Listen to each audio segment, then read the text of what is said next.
Slower. Slower.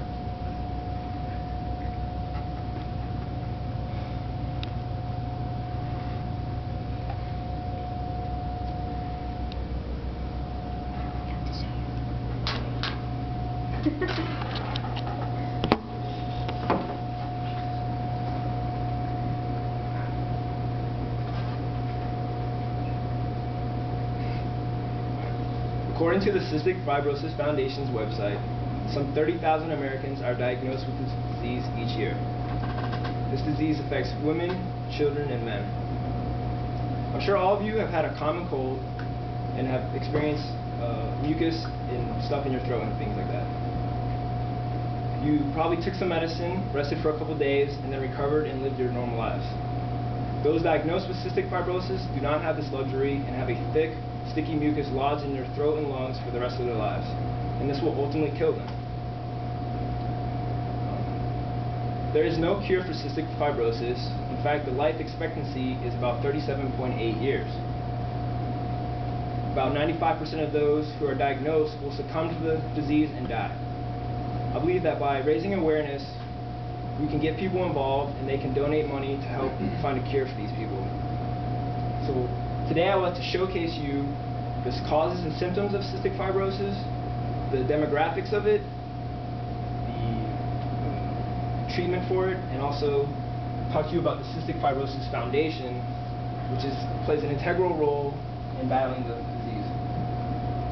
So I'll first tell you how cystic fibrosis is caused. Cystic fibrosis is caused by a genetic or defective gene on chromosome 7. This gene is responsible for creating proteins that help sodium and chloride diffuse throughout our bodies. People who have cystic fibrosis cannot manufacture these proteins, and so sodium and water cannot diffuse across the membrane, the lung membrane. This causes the end product of a thick, sticky mucus. And now I want to tell you guys about the symptoms. In order to be diagnosed with cystic fibrosis, you must show two of the following characteristic symptoms in conjunction with each other.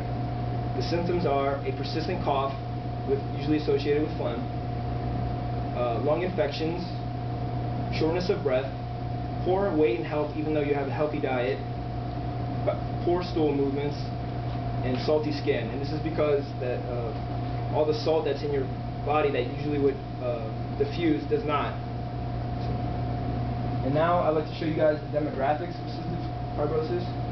By looking at this normal bar chart, you can see that 72% of those that have the disease are Caucasian. The next prevalence in ethnicity is Hispanic and blacks, and they're pretty similar in their demographics. And well below 5% are Asian Americans and American Indians. Both male and female show similar prevalence rates in the disease. However, females are slightly more, most likely because there are more females in the United States. Now I want to tell you guys about the treatment of the disease. And pretty much the treatment options have been steadily increasing due to advances in technology and things like that. In fact, according to Dr. Jane Davies and Dr. Gary Doherty, who just published a recent article about cystic fibrosis, they stated that the mainstays of cystic fibrosis treatment are airway clearance, prevention of bacterial infection, eradication of early infection, as well as the suppression of chronic infection. And the treatments are, they vary.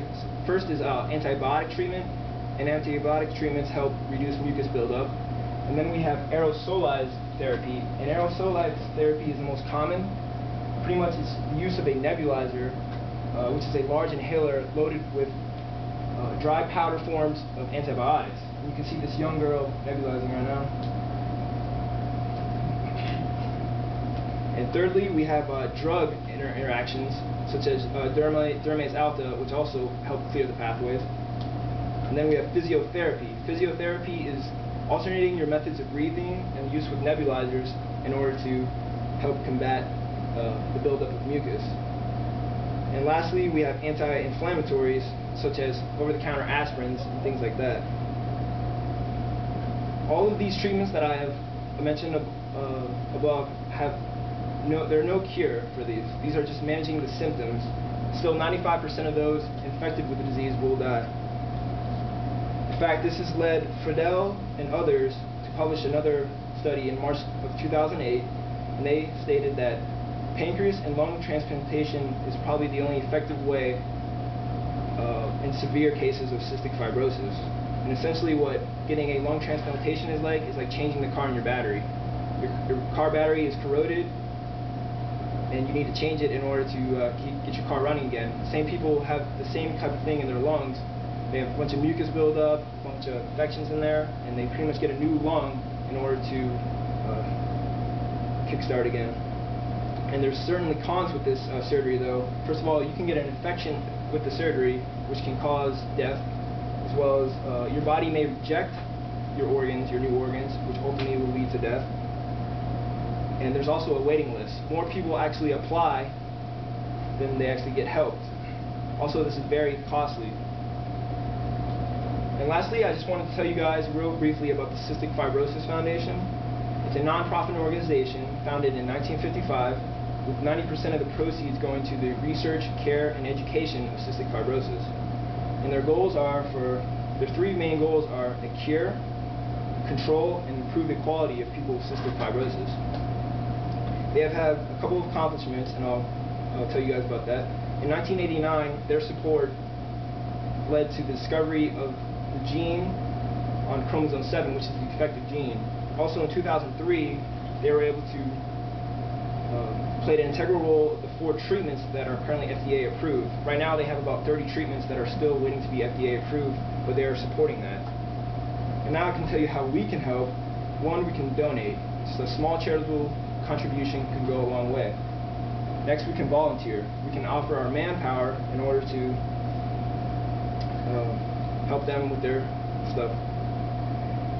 Then, in conclusion, I told you guys about the causes and symptoms of the disease, the demographics of the disease, and the treatments for the disease. I also told you guys about the Cystic Fibrosis Foundation, and hopefully I can inspire you guys to get involved helping in battle cystic fibrosis. Thank you very much.